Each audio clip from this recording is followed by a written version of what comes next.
Sir, ilang housing loan po ba sa Pag-ibig pwede ipangalan sa isang tao? Salamat po Mark Charles sa inyo pong pag-comment. So sagutin natin to. Oo nga naman, ilang property kaya yung pwedeng ipangalan sa'yo under Pag-ibig financing? And yes, up to 6 million yung pwede mong i-loan sa Pag-ibig as long as kaya ng income mo or ng source of income mo.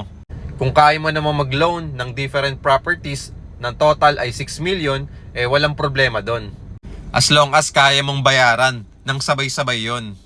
So pwede kang kumuha ng multiple properties under Pag-ibig as long as updated ang payment ng iba mong loans or property housing loan. Kasi aanin mo yung maraming property kung hindi naman updated yung pagbabayad mo dito. So lalabas ito or magre-reflect ito sa mga susunod mong property na kukunin. So ang threshold lang natin sa Pag-ibig financing ay up to 6 million. So pwede namang 2, 4, 6 tatlong property na under Pag-ibig kung tig 2 million. Pwede naman dalawang property kung tig 3 million. Okay? So depende po yun sa presyo ng property po na kukunin ninyo at sa capacity to pay po natin sa inyong Pag-ibig housing loan. Kasi i-check po ni Pag-ibig kung ano po yung source of income natin, magkano po yung kinikita nating basic income per month. So sa basic income natin per month, doon magbabase si Pag-ibig kung magkano yung pwede mong i-loan maximum sa kanya.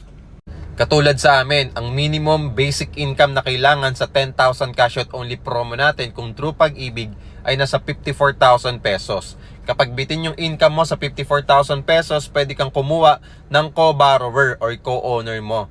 Nang sa ganon, mapunan yung pagkukulang doon sa basic income. So for example, 50,000 basic income mo, kulang ng 4,000, kailangan mo ng above 4,000 na kapartner or ka-co-borrower na kumikita ng above 4,000. So kung sumobra man siya sa 20,000, 30,000, kapag sinamap mo yung basic income, sobra-sobra, pasok na yun kay Pag-ibig. So ibig sabihin, ma-approve tayo kapag nare-reach po natin, pasok tayo doon sa basic monthly income requirement ni Pag-ibig. Kasi kung bitin yung income mo, yung basic income mo kay Pag-ibig, let's say kukuha po kayo sa amin dito ng 10,000 cash out only, 3.2 million yung loanable amount natin kay Pag-ibig. So ang income requirement dito ay nasa 54,000 pesos. So much better kapag bitin po yung income natin at gusto nyo pong kumuha ng 2-bedroom unit na condo unit dito sa Ortigas Extension Pasig, much better po na kumuha na tayo agad ng co-borrower. Kung ano po yung requirements ni principal, ayun din po yung requirements ni co-borrower. Sample na lang natin kung locally employed ka. So, si co-borrower mo at ikaw as principal buyer, same lang kayo ng requirements. 2 months payslip, COEC, Certificate of Employment with Compensation, and then yung 24 months contribution kay Pag-ibig.